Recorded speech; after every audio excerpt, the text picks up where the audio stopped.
Hi everyone, I'm Bill Kelly, and this is Burnt Islands, population 1,000, a half-hour's drive from Port Basques, a stone's throw from one of the best fishing grounds in the province. Generations of Burnt Islanders have made a good living from the sea, but these days their prospects are every bit as bleak as this desolate stretch of coastline on the southwest corner of the province. For the past 5 years, the hook and line winter fishery, the mainstay of this area, has been going from bad to worse. Last year was a complete blank, and this winter is looking no better. Boats that should be out fishing are tied up at the wharf, and fishermen used to working year-round and making big money have been reduced to trawling for stamps and angling for make-work projects. There's nothing to look forward to. I don't know what to do. I'd like for somebody to tell me. It's all into it. It's 10 stamps. It's not money anymore. In a place like Burnt Islands, no fish means no work for everyone. Down here at the fish plant, the town's major employer, things have never looked so grim. A few years ago, this plant processed 15 million pounds, 7 million from the hook and liners alone, and had 200 people on the payroll. Last year, production plummeted to only 2 million pounds, and many workers didn't even make enough to get UI. Well, when we opened up this building here, but I know long ago, 12 years ago, that, but like I said, we used to pray for get a Sunday off. Because I worked there, 6, 8 Sundays straight. So it's 7 days a week now? 7 days a week. And now we can't even get 40-hour weeks. No UI, no government help. Burnt Islanders feel let down. How come we were lied to? Today, they're fighting for a make-work project at the UI office in Port Basques. We don't want projects, we want work. But when you can't get work, you got to come back and something. We could get our 52 weeks a year, we take it. But we can't even get 10. The collapse of the fishery here in Burnt Islands is causing major problems for the town council. Most residents simply can't afford to pay their property taxes. Mayor Kevin Barry, himself a fisherman, understands that. Barry can hardly manage his own. Well, the budget for this, a town this size of 1,000 people, we're looking at a $150,000 budget. For 1991 here, for example, we're $50,000 behind in collections of taxes. Now that's just for 1991. There's no reflection on people paying taxes because, I mean, back taxes for 1990, they're totally paid up. It's just last year's total failure of the fishery.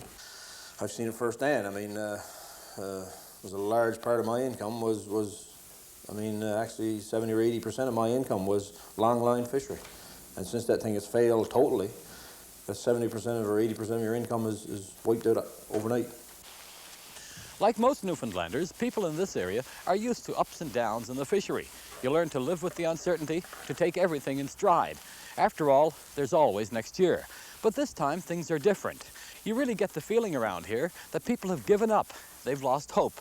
Their morale is down, their confidence shaken, their spirits broken. In fact, a recent survey found that 85% of the people in this area believe there's no future in the fishery, that it's never coming back. There's a crisis out here, a real crisis. But more than that, it has all the makings of a human tragedy. Because if you think you're beaten, you are. It's certainly a human tragedy for people like Gideon Courtney, 45 years old, 30 years in the fishery. So fed up, so disillusioned, he's just sold his 52-footer and thrown in the towel. Boy, I just got turned from it. I started out late February maybe last year. And up to the 22nd day of September, I had 6 stamps. So if you wouldn't sell it, I don't know what else you would do with it. I just got fed up with it. I couldn't take it no more. And we wanted 4 more stamps. I took a small boat, belonged to my first cousin, went fishing off here, and that's how I got my last 4 stamps last fall. That's how you're getting through the winter? On my unemployment. So, I mean, what do you do with yourself these days? Well, I don't know. Right now, gets up in the morning, takes the youngsters over to school. From that, I'm going from one stage to the other, a bunch of us. till supper time. Then we goes home, gives up for the day. Just killing time. Just killing time. You sound like a man who's almost depressed over this whole racket. Yes, I is. Because I don't know where to turn to next. And I don't know what is going to happen to us. I mean, there is people, you know, is taking it for a joke. But to my point, it's not a joke anymore. I just don't know what is going to become of us. And that's honest with you. All got to happen now is the lobster fishery fell in the spring, and there's not all that much to that. There's just a few stamps there. That's always there. It's the few stamps. And what few was around 40 year that fails. What is going to happen to us? I tell you, if you sit down and think about it, it's enough to make you worry. Around here, there are as many theories about the collapse of the inshore hook and line fishery as there are fishermen. The majority believe cold temperatures have driven the fish into deeper, warmer waters.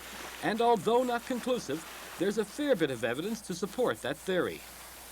Example, the man who owns that boat just set 24 tubs of trawl, about 12,000 hooks, in 100 to 150 fathoms of water. He didn't come back with enough for a good meal of tongues.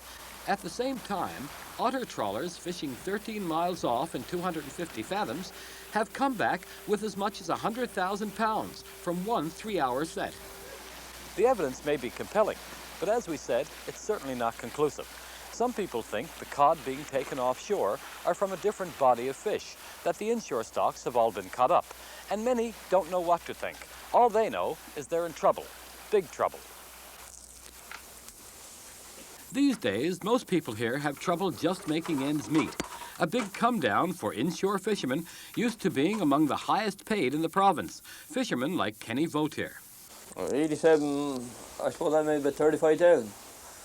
And this year now I'll be lucky I make 10, 12,000. That's a big difference. Fish summertime now, I get scraped up enough to get stamps. And wintertime on UI. I suppose you're just scraping by, right? That's all, just scraping by. Dave's not doing that for right.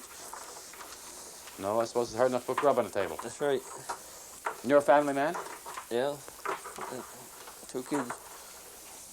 So I guess a few years ago, if the youngsters wanted whatever they wanted, Adidas shoes or whatever's the latest style, all the youngsters want the same things. That's right. That'd be no problem for you. Oh no, then.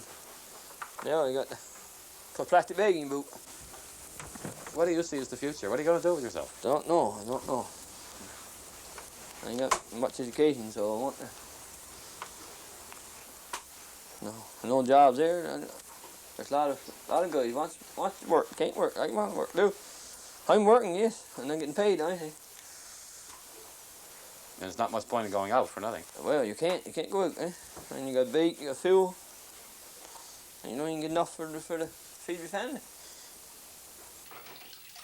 Kenny's wife Debbie, one of dozens of fish plant workers who didn't get enough work to qualify for UI last year, says they're both under a lot of stress. He's not himself, and neither is she.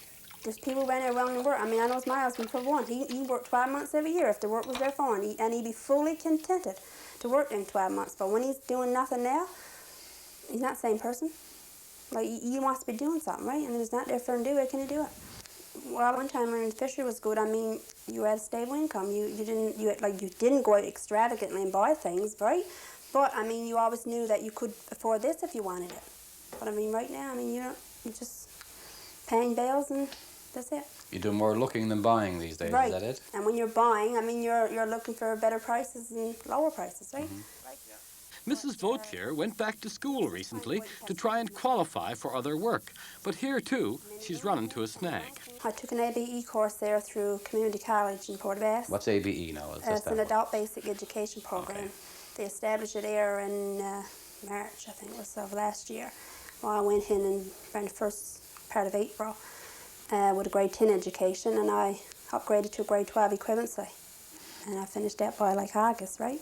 That wasn't easy, I'll bet you.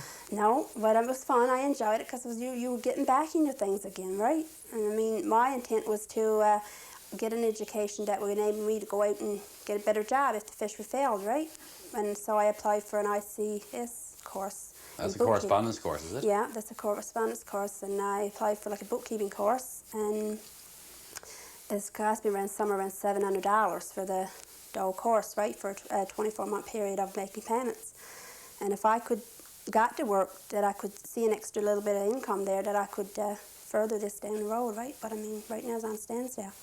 So right now you'd like to go and take this this course, bookkeeping course. You can't afford to. I can't afford to, no. Well, I suppose you can barely afford to put food on the That's table. right. I mean, and that's an extra payment you got to look at every month. And I don't think anybody in the fishery those days would, like small boat, that they can afford to take on any more payments. At the university, Like Debbie Vautier, these fish plant workers have all gone back to the classroom. The idea is to upgrade themselves to high school equivalency, enabling them to qualify for other courses. Then what? so if people have to move from here, basically what we'd like to know is it better that they move away educated or just leave the fish plant and try and find work somewhere else? Well, it's no good leave fish plant and go look for work, because I mean, those not getting none. So I mean, it's better for try to get educated, and I mean, better chance of getting a job being educated, right? Okay, what about your kids? You got kids now. What future would there be for kids here if there's very little future for you? Well, I don't think there's going to be any. By the time my baby grows up, I don't say, there's not going to be none. So I know he's going to have to move away in order to look for work. How important is education now to your kids? And how much more are you It's more important now than what it had been. Because I mean, if you don't have education, you're not going to get nothing. I mean, that's forever. You got to leave, because I mean, there's nothing there for nobody. Once this woman here gets her high school diploma, she'd like to take a trades course that would qualify her for a high-paying job in the construction industry. Well, there's a nice few jobs out there for non-instructor staying. Okay, but there are no jobs here for you. No, you have to move away to get a job. Okay, so are you willing to move? Yes, I am. But there's nothing around here for me to do, so if I move away and make a better life for myself, just will do it. Maybe that woman will move away, but if she does, she'll be the exception. Most of the women told us off camera it would be totally impractical for them to uproot their families. For them, this is just another form of make work. They're being paid to go to school. And although it's far preferable to building a second fence around the graveyard, it's not a means to an end, just an end in itself. Unfortunately for most, a dead end. During the past few weeks, we've been doing Unit 5 and the Newfoundland fishery. And we've also looked at how that's impacted on our way of life. More likely to leave Burnt Islands are these people, high school students who believe they'll have no choice but to make a life for themselves somewhere else. Just a quick survey. How many people have parents that are either directly or indirectly involved in the fishery? That's either in the fishing boat or in the fish plant? Okay, very good. What do you feel is the cause for the decline in the fishery over the last 4 or 5 years? Does anyone have any answers? Federal government. Federal government. Just the federal government? Most of their basic concern is Ontario and Quebec, because that's where basically all their boats come from. So they're not satisfied with them, and they don't care about we. So you're saying that there's basically a lack of concern on the part of the federal government that's Yes. caused the problem? They don't care about we, because we're not giving them that much support anyway, right? Only a small part of what where their boats is coming from, so. Something desperately needs to be done about the fishery in order for anyone else to have a better future. Yeah. How many people think that the way things are currently headed, that there's practically no future for the fishery around here? Show of hands, please. Over at the Western Community College in Port Basques, Principal George Anderson understands only too well the frustration out here over the decline in the fishery. He's experienced it himself. Anderson headed up a committee appointed by Ottawa to recommend ways of moving hundreds and hundreds of displaced workers out of the fishery and into other occupations. But he says it was an exercise in futility because there were no buybacks or other incentives to encourage them to leave and no other jobs to put them into. Anderson says the whole experience has left him disillusioned. We were a short-term committee expected to come up with long-term solutions, and it doesn't make any sense really to try and deal with a problem of this magnitude in that fashion. It requires much more coordination at all levels of government than I think we've seen in the past. Anderson and his committee may have been stymied in many areas, but they did manage to get nearly $1 million to fund one major initiative, a 3-year project centered around this high-speed multi-purpose boat brought over from Iceland. These boats have proved out in a number of other countries, including Norway and the United Kingdom, and Anderson hopes they can be successfully adapted to the inshore fishery in Newfoundland, beginning with the hook and line fishery on the southwest coast. We'll be doing some research in the area to see what kind of things might work here with the kind of gear technology they're using in Iceland. We also want to see how the boat can fit in to the area, whether or not it'll be able to stand up to the conditions that we have, and whether or not it can catch fish. We don't know if this is going to work, but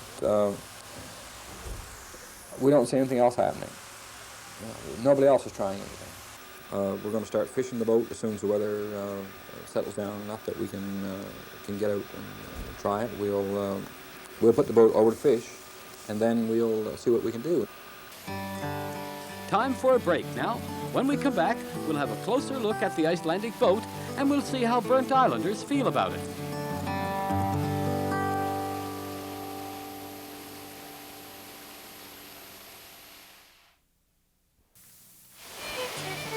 Welcome back. The innovation, she's called, the wave of the future. Fast, versatile, a fully equipped 30-foot fiberglass boat designed and built specifically for the changing inshore fishery. The skipper of the boat is Jan Negrine, an experienced fisherman and an instructor at the Marine Institute. His deckhand is the man we met earlier at the town hall, the mayor, Kevin Barry. The innovation comes with a price tag of about $140,000. But Jan Negrine maintains she's a lot of boat for the money, especially if she can live up to her reputation in Europe as a more economical alternative to longliners costing 3 to 4 times as much. When you're looking at $140,000, I think you need to put it in a bit of perspective, because this boat, for instance, has 2 220 horsepower diesel engines. That's somewhere in the neighborhood of between $35,000 and $40,000 there. And then you have about $12,000 worth of electronics, about $20,000 worth of fishing gear. Even with a load of about 6,000 pounds, the 2 big engines can drive this boat along at over 20 knots. So if the fishing grounds are, say, 25 miles away, she'll get there in a little over an hour, about 3 times as quickly as a regular displacement boat, and according to Negrine, for about the same amount of fuel. The reason that we got the high horsepower was that we only have to run these engines about 60% of capacity, so we get good fuel economy. The innovation's navigational and fish-finding technology is state-of-the-art, the same level of sophistication you'd expect to find on a typical 65-footer. And her fishing gear, computerized jigging reels, and automated baiter is also the latest stuff to come on the market. Today, Negrine and Barry are testing the gear for the very first time, and they're bound to run into a few snags. Nothing unusual about that, and Negrine says they're only minor anyway, nothing they can't overcome with a couple of practice runs. Just let me press the Lorraine signal. This fishing technology itself is old hat. Earlier versions were tried here years ago and failed miserably. But this particular equipment is all 4th and 5th generation. The manufacturers have supposedly worked out the bugs, and it's being used successfully in many other countries. In Iceland, for example, about 350 fishermen have bought this type of boat, and on just about every one of them, you'll find 3 or 4 computerized jiggers and the automated longlining gear. The Icelanders use longlines almost exclusively to catch cod and several other species.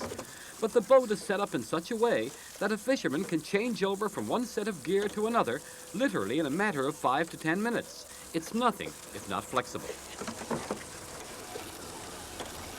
Right now, the boat is about 14 miles out in about 250 fathoms of water.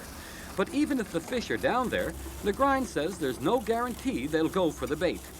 It's not a problem of the depth, because you can catch cod even deeper than that. It's just whether you can catch them here. It might be a difference in water temperatures or difference in oxygen levels. There are many factors that influence it, and it might be that it won't work here, but we think that it's worth a try. Not much today, a couple of pans of redfish and dogfish, no cod at all. But at least they got a chance to give the gear a workout. And the crowd back at the wharf will be anxious to see how things went. There's a good bit of interest in this boat, but a lot of skepticism too. Many people feel it's a waste of time and money, that the real problem is the lack of fish, and no amount of fancy gear and new technology is going to solve that. You'll find the odd believer, of course, but they're few and far between. This is a fine looking craft, boy. Beautiful boat, fiberglass. I mean, that's what you want today, getting back and forth, especially ice now what's coming around here. And a 30-foot boat carrying 10, 12,000 pound of fish.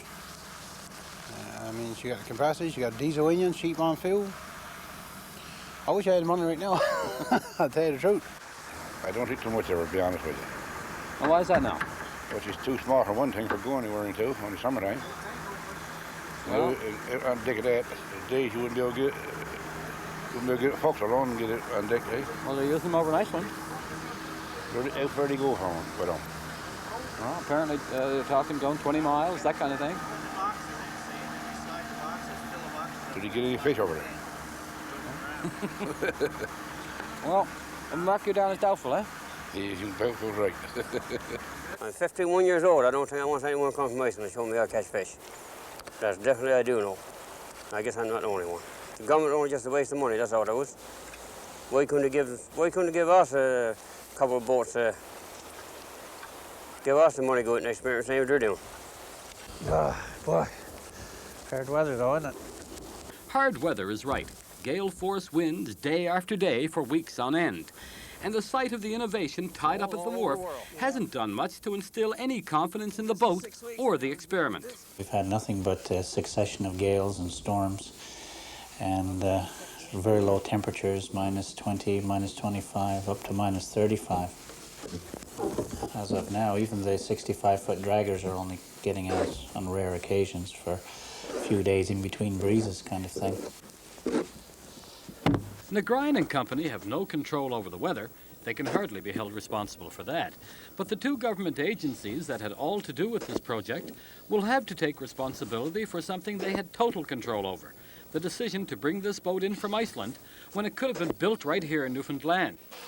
The two agencies in question, the Canadian Centre for Fisheries Innovation and the Provincial Department of Fisheries, rejected a proposal from the Marine Institute to design the boat there and to have it built locally. The irony here is that Jan Negrein was one of the authors of the Institute's proposal, the one that lost, and he now finds himself running a boat he did not choose and defending a decision he did not make. What does it say to Newfoundlanders out there when we see a proposal such as this put in through the Marine Institute, through the Naval Architecture Department in there, which is supposedly the best in Canada? It almost shows a lack of confidence on the part of government in our own people, and yet they seem to jump on board as soon as we talk about other technology from elsewhere. Well, I can't speak for other people. I can't speak for the way the decision was made, and I don't know if it reflects what you're suggesting or if it reflects an attitude that there was an easier or faster way to do it.